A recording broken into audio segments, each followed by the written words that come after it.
کیا چل رہا ہے آغا سعید اللہ مہدی اور نیشنل کانفرنس کے درمیان؟ ایک بار پھر سے یہ سوال اٹھا ہے۔ میں آپ کو بتا دوں کہ پارلیمنٹ ممبر آغا سعید اللہ مہدی کی طرف سے ایک کنونشن رکھا گیا ہے ڈاک بنگلو سوپور میں، اور اسی کو مد نظر رکھتے ہوئے جو سوپور کے ایم ایل اے ہیں ان کی طرف سے صاف طور پر یہ کہا گیا ہے کہ پارٹی کی طرف سے کوئی بھی ایسا کنونشن نہیں رکھا گیا ہے، اور نہ ہی انہیں اس بارے میں کوئی خاص خبر ہے، اور نہ ہی آفیشلی طور پر جو ہے اس بات کا کہا گیا ہے۔ یعنی کہ ایم ایل اے کو بالکل بھی نہیں اس چیز کا اندازہ کہ کیا ہو رہا ہے۔ حالانکہ آغا سعید اللہ مہدی ایک مین پلر نیشنل کانفرنس کے مانے جاتے ہیں، ان کا سوپور میں ایک کنونشن ہے، ایم ایل اے کو ضرور وہاں ہونا چاہیے، مگر ایم ایل اے کا یہ کہنا ہے کہ مجھے کوئی خبر نہیں ہے اس بارے میں، اور نہ ہی کوئی نیوتا دیا گیا ہے، اور نہ ہی جو ہے ہیڈ کوارٹر کی طرف سے کوئی ڈائریکشنز ملی ہے۔ یعنی کہ آغا سعید اللہ مہدی اور نیشنل کانفرنس کے درمیان ایک بار پھر سے جو ہے اختلافات دکھ رہے ہیں۔ اب دیر اس چیز کی ہے کہ کھلے پردے سے صاف کچھ بھی آیا نہیں ہوتا، یعنی کہ کوئی خاص کلیئرٹی نظر نہیں آتی۔ سٹانس تو الگ الگ ضرور ہے، مگر اس بات کو سمجھنے سے لوگ قاصر ہیں کہ آخرکار چل کیا رہا ہے۔ اگر آغا سعید اللہ ایک سٹانس پر ہیں تو انہیں چاہیے کہ اسی پر رہیں اور کھل کر سامنے آئیں، اور اگر نیشنل کانفرنس کے کوئی اختلافات ہیں آغا اللہ سے تو نیشنل کانفرنس کو واضح کرنا چاہیے۔ حالانکہ آغا سعید اللہ نے یہ بھی کہا ہے کہ میرا کوئی بھی ایسا کمیونیکیشن جو ہے وہ چیف منسٹر عمر عبداللہ سے نہیں ہوا ہے، کوئی خاص بات نہیں ہوئی ہے، اور نہ ہی وہ اس کے زمرے میں آتے ہیں فی الحال کے طور پر، نہ ہی فون کال وغیرہ ہوتی ہے، نہ ہی کسی چیز پر صلاح مشورہ لیا جاتا ہے۔ یہ آغا سعید اللہ کا سٹیٹمنٹ ہے میرے انٹرویو میں۔ مگر جب یہ سوپور کی بات آئی ہے، جس میں یہ کہا گیا ہے کہ کنونشن ہو رہا ہے ڈاک بنگلو سوپور میں، جس میں آغا سعید اللہ لوگوں سے خطاب کریں گے، لوگوں کی پریشانیاں سنیں گے، لوگوں کا جو ہے اس وقت جو مزید حالات خراب ہے اس کے بارے میں سنیں گے، اور باقی چیزیں سنیں گے، کیونکہ پارلیمنٹ ممبر ہیں۔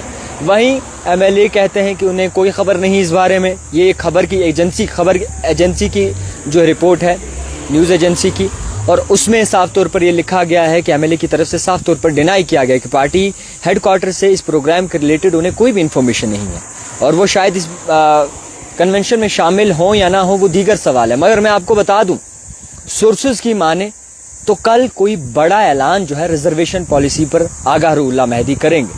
کل کوئی بڑی اناؤنسمنٹ جو ہے آغا سعید اللہ مہدی کر سکتے ہیں، یا پھر آغا اللہ مہدی کل جو ہے کہیں نہ کہیں اور بھی مزید چرچا کریں گے ریزرویشن پالیسی کو لے کر۔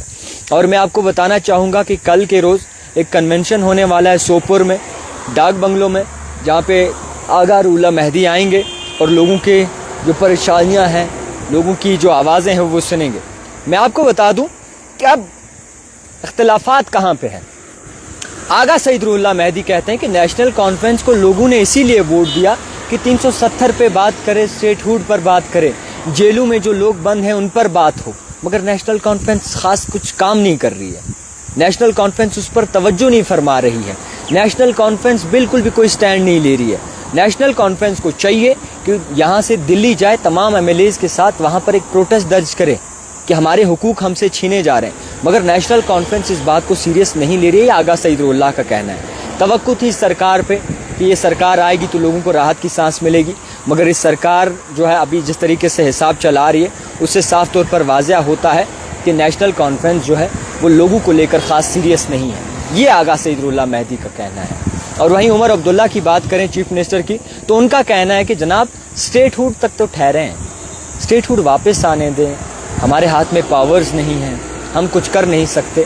وہیں ایل جی کہتے ہیں جناب خالی پولیس محکمہ میرے پاس ہے، اور اگر کسی کو پولیس چاہیے تو وہ بتا سکتا ہے، باقی محکمے جموں کشمیر کے چیف منسٹر سنبھالتے ہیں ڈیولپمنٹ کے، اور ان کے کام میں ہم بادھا نہیں بننا چاہتے۔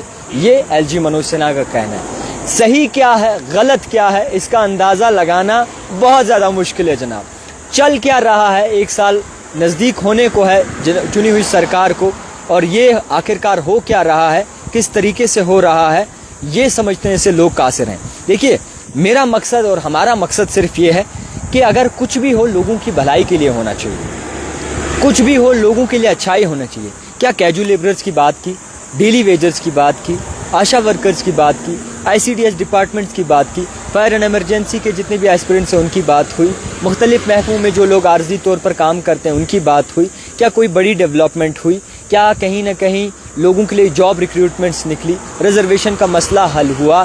لوگوں کے جو لوگ جو ہے جیلوں میں بند ہیں جن پہ خاص کوئی سیریس چارج نہیں ہے ان کی بات ہوئی؟ اور کئی مدعے ایسے ہیں. ہوئی بات نہیں ہوئی اب تک. اسٹیٹ ہوڈ کا شاید انتظار کیا جا رہا ہے, اسی لیے جو ہے موجودہ حکومت رکی ہے. فی الحال یہ بھی چیز ہم دیکھ سکتے ہیں, مگر آغا سعید اللہ مہدی کا کہنا ہے کہ جناب فوراً طور پر سٹینڈ لیں اور واضح کریں کہ آخرکار کرنا کیا ہے, ہونا کیا ہے اور کس طریقے سے لوگوں کی نمائندگی کرنی ہے. کیونکہ آنے والے 5 سال بعد جب الیکشن ہوگا تو لوگ گریبان پکڑ کے پوچھیں گے کہ بتاؤ ووٹ کیوں دیا اور بتاؤ کیا کیا ہمارے لیے. بجلی کے یونٹ کی بات کی, مینیفیسٹو میں بڑے ایک شبدوں میں لکھا تھا کہ 200 بجلی کے یونٹ جو ہیں مفت میں دیے جائیں گے. اس کے بعد جب اس کو دیکھا جاتا ہے تو وہ صرف AAY کے لیے ہے. راشن دیے جائیں گے, وہ بھی ایک اسپیشل بینیفیشریز کے لیے ہیں. تو آخرکار کیا نظام چل رہا ہے میں سمجھنے سے قاصر ہوں. اب کافی زیادہ لوگ یہ سوچیں گے اور کچھ لوگ یہ کہیں گے کہ جناب ایسا ہوتا ہے, ٹائم لگتا ہے. مان لیجئے ٹائم لگتا ہے, مگر کوئی ایک کلیئرٹی نظر آئے تب جا کر بات ہو. آنے والے وقت میں کیا ہوگا, کس طریقے سے ہوگا, کیسے لوگوں کا سوچیں گے, یہ آنے والا وقت بتائے گا. مگر یہ بات آپ ڈھنکے کی چوٹ پر میں بولتا ہوں, موجودہ سرکار میں فی الحال کوئی خاص توجہ کام پر نہیں دے رہی. یہ آغا سعید اللہ کا کہنا ہے. دیکھتے رہیے the type writer Javed Khan کے ساتھ.